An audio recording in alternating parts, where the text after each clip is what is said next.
안녕하세요. 키득키득을 담당하고 있는 기지 제이든입니다. 재작년에 이 짤이 유튜브에 잠깐 유행했었는데요. 박정민과 김고은 주연의 변산이라는 영화입니다. 변산. 인치님들 변산에 대해서 얼마나 아시나요? 군산, 익산, 서산, 안산. 왠지 다 익숙한데 이상하게 변산은 입에 잘 안 붙더라고요. 그래서 영화 제목 말고 뭐가 유명한가 봤는데 변산반도 국립공원이 있는데 그 중에서도 채석강 인생샷 포인트가 유명하더라고요. 그래서 찾아가 보는 중입니다. 이번 편은 변산 채석강 인생샷 팩입니다. 변산반도 국립공원은 전라권이나 충남권을 제외하고는 접근이 그리 쉬운 곳은 아니에요. 수도권은 서해안 고속도로를 타고 쭉 내려와서 그나마 편하지만 그 외에 충북, 강원, 경상권에서 접근은 어디서 출발해도 최소 3시간 운전은 감안하고 다녀야 하는 장소입니다. 보통 군산까지는 놀러 다니는 것 같은데 변산은 군산에서 차로 1시간은 더 이동해야 도착 가능해요. 변산반도 국립공원은 육상 면적 89%, 해상 면적 11%로 국내 유일의 반도형 국립공원입니다. 산악 쪽으로는 직소폭포, 내소사, 계양사 등 문화자원이 있고 해안 쪽으로는 격포와 채석강, 솔섬 등 산과 바다를 품고 있어서 연간 탐방객이 200만 명이 이른다고 국립공원 사이트에 나와 있습니다. 저희는 3월 5일 금요일 저녁에 내려갔는데요. 룸메 회사가 있는 인천에서 출발했는데 오후 5시 30분에 출발해서 변산 숙소 도착하니 9시였습니다. 중간에 휴식 없이 화장실 들리는 것 없이 달렸는데도 3시간 30분이 걸리더라고요. 솔직히 미리 예약한 숙소만 아니면 차를 뒤로 돌렸을 거예요. 그래도 바다를 왔으니 잽싸게 회 한 접시 포장해서 룸메와 깔끔하게 클리어하고 잠에 들었습니다. 아침이 밝았습니다. 시민들은 고개를 들어 아침에 일어났는데 뭔 해무가 이렇게 기는지. 저는 원래 일출하고 일몰, 별 다 구경 실패하는 타입인데 또 실패하는 건가 싶더라고요. 어쨌든 일단 왔으니 근처 격포항에서 아침을 챙겨봅니다. 쭈꾸미 샤브샤브가 철이라고 해서 시켜봤습니다. 온천역 준비 중인 쭈꾸미고요. 함께 넣을 채소입니다. 쭈꾸미를 데실 때는 머물뜨지 않게 조심하시고요. 쭈꾸미는 맛있었는데 자극적인 음식을 더 좋아하시면 그냥 매운탕이나 생선조림을 시키세요. 샤브샤브는 모두가 상상하는 그런 맑은 맛입니다. 아침 식사 후 격포항 바로 앞 채석강으로 이동해봅니다. 채석강은 중국 당나라 시인 이태백이 술을 마시고 놀았던 중국의 채석강과 흡사하다고 해서 불리게 됐다고 해요. 중생대 백악기에 퇴적한 퇴적암의 성층으로 바닷물의 침식에 의해 마치 수만 권의 책을 쌓아올린 듯한 층을 이루고 있어 자연의 신비감을 느끼게 하는 곳이라고 보안 사이트에 설명하고 있습니다. 낮 12시에 도착했는데요. 여전히 날씨가 엉망이었습니다. 그래도 인생샷을 위해 3시간 30분 운전했으니 인생샷 포인트인 해식동굴로 이동했습니다. 해식동굴 인생샷은 셀카봉을 놓고 찍는 것이 지영상 불가능하니 절대 혼자 가지 마세요. 특히 커플 사진이 필요하시면 무조건 3명 혹은 커플끼리 2대2로 가시는 걸 추천합니다. 인생샷 포인트로 들어가 보니 어차피 역광이라 날씨가 좋든 나쁘든 상관없더라고요. 이렇게 룸메 인생샷을 좀 남겨주고요. 바깥에서도 이렇게 사진을 찍어봤습니다. 아무래도 명소라 사람들이 많아져서 계속 머물기 어렵더라고요. 그래서 사진 후다닥 건지고 주변 풍경 좀 둘러보고 소라게도 구경하다가 나왔습니다. 인생샷을 남겼지만 날씨가 안 좋았던 아쉬움을 뒤로하고 다음 일정인 점절을 해결하러 군산으로 이동 중입니다. 어차피 집에 돌아오려면 부산까지 나와야 해서 겸사겸사 식사 코스로 잡았어요. 원래 군산에 유명한 노포 화상 중국집을 가려고 했는데 웬걸 대부분 식당이 4시에 종료인 것도 문제지만 원래 가려고 했던 국제반점은 브레이크 타임이 없다고 확인했는데 막상 가니 브레이크 타임이 있더라고요. 그래서 어쩔 수 없이 다른 대안으로 이동했습니다. 역시 한국 사람은 국밥에 밥 하나 말아 먹어야죠.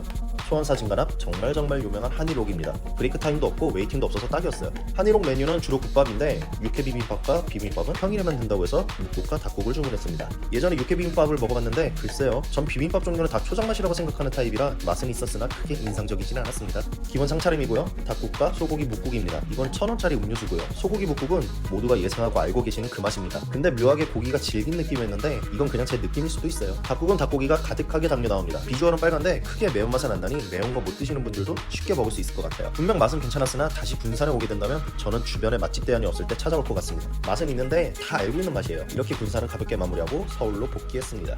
자, 이제 한번 정리해볼게요. 꽉 채운 1박 2일 채석강 군산 일정 예산입니다. 우선 내려가서 묵은 숙소 94,000원, 스키 없는 회 한 접시 포장 5만원, 쭈꾸미 샤브샤브 8만원, 채석강은 별도 입장료가 없고요. 한일옥에서 묵국이 9,000원, 닭국이 8,000원으로 총 17,000원, 1박 2일간 총 24만 1,000원입니다. 이번에도 기름값과 툴비는 제외했고요. 식대로 조정한다면 10만원대 중반으로 여행이 가능하지 않을까 싶어요. 이번에 팁이 좀 많은데 중요하진 않지만 대단한 팁이니 꼭 참고하세요.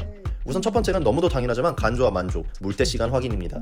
의외로 이거 깜빡깜빡 하시는 분들이 계시더라고요. 지난번에 왔을 때 점심쯤 갔었으니 이때 맞춰가야지 이런 생각하시던데 간조와 만조는 매일 1시간 정도 차이가 있으니 꼭 네이버에서 격포항 물대표 검색해보시고 일정을 잡으세요. 저는 원래 3월 6일이 아니라 13일에 가려고 했었는데 13일 간조가 아침 9시 30분과 저녁 10시라 좀 급하지만 간조가 오후 2시 33분이었던 6일에 다녀왔습니다.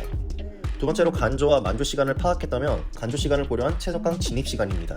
제가 갔던 날은 오후 2시 33분이 간조였는데요. 12시 30분부터는 진입이 가능하더라고요. 물론 완전히 물이 빠진 건 아니었지만 격포항에서 해식동굴까지는 이동이 가능했습니다. 물이 다 안 빠졌는데 너무 빠듯하게 들어가서 위험한 거 아니냐고 생각하시는 분들이 있을 수도 있는데요. 여기서 바로 세 번째 팁입니다. 여기는 간조 시간 2시간 전에 진입하는 것을 추천드려요. 간조 타임에 어지간히 물이 빠지면 기다리다가 다들 진입하시더라고요. 사진에는 이렇게 역광으로 담고자 하는 피사체만 나오지만 실제로 밖에서 보면 이렇게 기다리고 있습니다. 사람이 적어 보이지만 대기가 꽤 걸려요. 왜냐면 포토존 진입 자체가 어려워요. 피사체가 사진 포인트로 가려면 벽을 붙잡고 반쯤 기어가는 상황도 연출되고요. 찍어주는 사람도 해식동굴 안쪽까지 가야 하는데 이게 쉽지 않아요. 그래서 보통 한 팀이 찍는데 3에서 4분까지 생각하셔야 됩니다. 다른 관광지 포토존 마냥 그냥 서서 찰칵하고 10초 만에 끝나는 그런 포토존 아니에요. 네 번째 팁, 복장. 룸메도 원래 이쁜 옷을 입고 가서 찍어보려고 했는데요. 여기 진입로가 여의치 않습니다. 굽 있는 구도 당연히 안 되고요. 운동화도 미끄러운 스니커즈류는 당연히 안 됩니다. 채석강의 돌들이 꽤나 미끄러워요. 슬리퍼 당연히 안 됩니다. 미끄럽기도 하고 돌이 많아서 벗겨지면 그대로 다칠 것 같습니다. 그리고 여기 사진 포인트, 벽이 꽤나 날카로운 표면이에요. 때문에 앞서 말했듯이 벽을 반쯤 기어가는 포토존이라 예쁜 옷 입고 가면 망가집니다. 달라붙는 치마 당연히 안 되고요. 하얀 바지 당연히 안 됩니다. 어차피 역광으로 뭘 입었는지 안 보이니까 편한 운동화에 뭐 묻어도 아깝지 않은 빨 수 있는 청바지 입고 가세요. 마지막으로 해식동굴 위치 파악입니다. 이게 무슨 말이냐? 해식동굴 포인트 이동 가능한 루트는 두 가지예요. 하나는 이렇게 격포해수욕장에서 간조 시간에 맞춰 약 600m가량 미끄러운 바위를 걸어오는 방법이고요. 두 번째는 격포항 유람선 선착장에 주차 후 170m가량만 걷는 방법입니다. 어디가 더 편하고 수월할지는 한눈에 봐도 보이죠? 괜히 격포해수욕장 진입으로 가족과 룸메한테 혼나지 마시고 채석강 생태계 파악하실 거 아니면 편하게 격포항 방면으로 진입해서 들어가세요. 이렇게 직접 체득한 5가지 팁으로 채석강 인생샷 팩을 마무리해보겠습니다. 채석강 인생샷 팩을 한마디로 정리하면요. 변산 여행 중 우연히 물때 시간이 맞다면 고민해볼 만한 포인트가 될 것 같습니다. 해식동굴에서 찍은 인생샷은 분명 매력있지만 그 샷만을 위해 간조와 만조까지 계산하며 먼 거리를 이동하는 것은 소모적이라는 생각이 들었어요. 물론 채석강 풍경이 정말 좋았지만 그건 만조 시간에도 방파제에서 어느 정도 구경이 가능하거든요. 인스타 사진을 위해서라면 어디든 찾아가시는 분들께, 그리고 변산을 영화 제목으로만 알고 계셨던 분들께 이 영상이 도움되길 바라며 이번 영상 마무리해보도록 하겠습니다. 저는 꽃들 속에서 샴푸 향이 느껴지는 5월 콘텐츠로 찾아뵙겠습니다. 땡큐!